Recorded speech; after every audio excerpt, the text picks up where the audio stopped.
everyone, I'm Haruko from Lovetheway Art.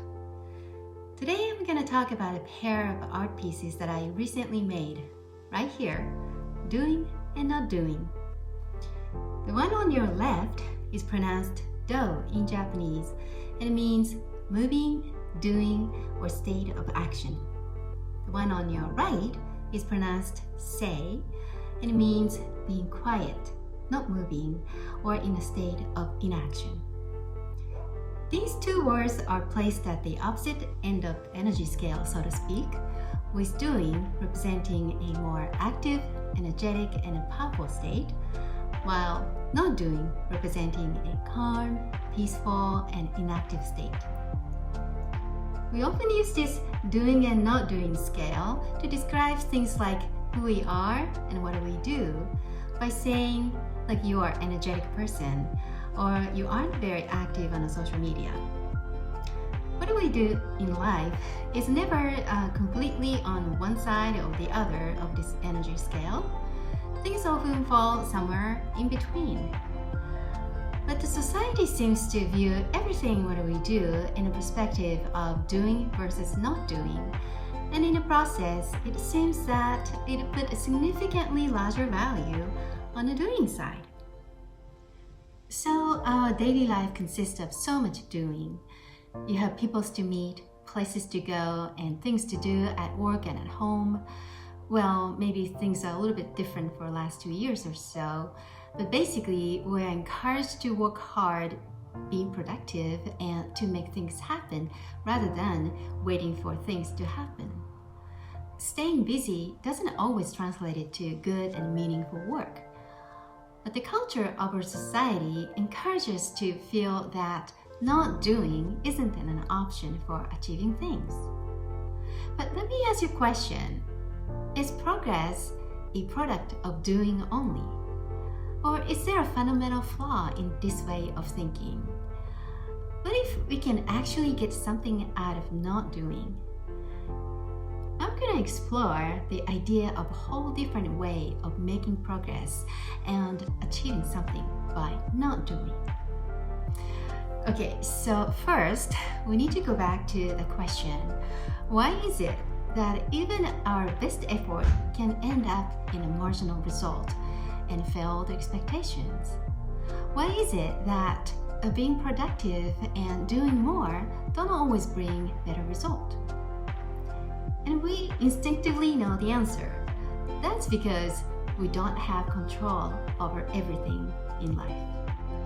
There may not be a perfect explanation for this, but I know that we humans do not exist independently, and everything we do, even if it seems independent, has an impact directly or indirectly on all other existences, including people, surrounding situations, and everything that exists in a larger environment. We live interdependently. This is a core teachings of many philosophies of the world, including Taoism, that says all living creatures ought to live in a state of harmony with the universe, in one big equilibrium, and in a natural law of energy where things aren't controlled and enforced, but allowed. In this view, our individual activities of doing are merely part of natural law of the universe. Regardless of our intentions and desires, the universe has a way of its own. This doesn't mean, however, your action or desires are meaningless or you don't need to be doing anything or making any effort. The energy that you put into what you do is a big part of how nature works. Even in the smallest ways, as with the butterfly effects, your action will cause reaction that goes on to cause more reactions. The result is a chain of events that influence how everything unfolds. If you are influencing something, then you are equally being influenced. Nothing arises without an equal opposite, which is, as you know, how natural law works. So, if our habits of doing only don't always get us where we want to get in a world that is governed by this natural law of universe, is there a better way to go about? What's the alternative? The answer is doing by not doing also, which is a key concept of Taoism, and letting nature do on its own work as much as possible, letting things fall into places rather than trying to control things. Whether it is a personal relationship issues, or academic and career challenges, or societal and environmental issues that you might want to improve. The essence of doing by not doing is to learn to work with both our own intentions and desires and the natural laws operating around us, which might involve letting go of our intentions and desires, willing to be flexible like a water, and allowing natural energies to flow as freely as possible without us grappling with our own desires that go against the flow. It sounds amazing, but practically speaking, this is a very difficult thing to do. Just think about the relationship with some difficult people you might have in your life. Maybe with your colleagues or boss, or with your family members, or with your partner. We all have different opinions and ideas, and you do not have control over what they think and do.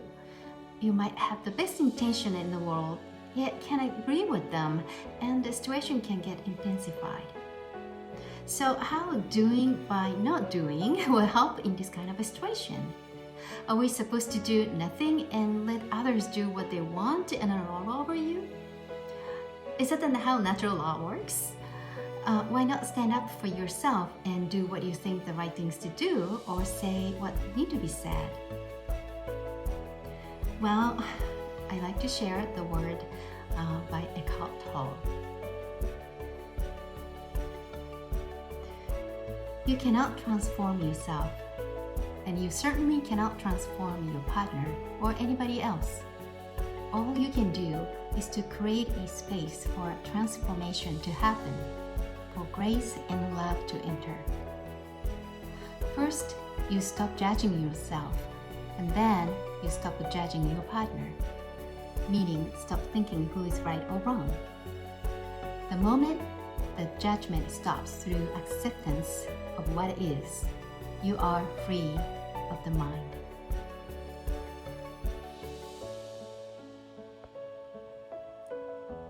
This is so deep, and this may seem counterintuitive or too passive in the standard widely accepted in our society, but in fact, the doing by not doing is a very smart way of winning, because we're essentially following the natural laws and in a way utilizing it wisely and strategically to our advantage in order to allow changes to occur. Furthermore, by becoming free of the mind and not clinging to your own intentions and desires, you have already achieved something quite remarkable. This approach not only allows us to make progress with less effort, but also allows us to avoid conflict and save ourselves from fighting unnecessarily battles. Another important element of doing by not doing is understanding that not doing is not merely a passive and non-active state. It is actually a state that reserves explosive and significant power to be exerted with specific goals when the time comes for doing. Well, I'm not an expert on this, but here's a great example. The state of not doing and staying calm is an essential part of practicing martial arts and very critical in order to defend yourself successfully. Imagine the situation when you are facing your opponent. What you need to know firsthand is to how to control your internal stress response and remain calm amidst chaos and adversity. No martial arts use useless and uncontrolled motions. They preserve all energy and instead focus on making extremely meaningful and deliberate movement. Not doing and staying still centered and balanced, will allow you to observe the situation and assess the clarity of your surroundings and be open to using any circumstances to your advantage. This is the power of the not doing state, and that enables doing to be precise and effective. So, doing by not doing is a whole new way of achieving things or living life. It all starts from seeing ourselves as an interdependent existence with the rule of the universe. It challenges us to recognize that we can only accomplish so much by doing, and that the progress is not a product of doing only. When we understand the value and the power of not doing and truly open up our mental space for a new realm of not doing to allow things happen, doing and not doing will walk complementary to each other to create something more optimal. The more we allow it, we become more open to possibilities of things unfolding in life that might be beyond our desires or expectations. Thank you for watching. See you next time.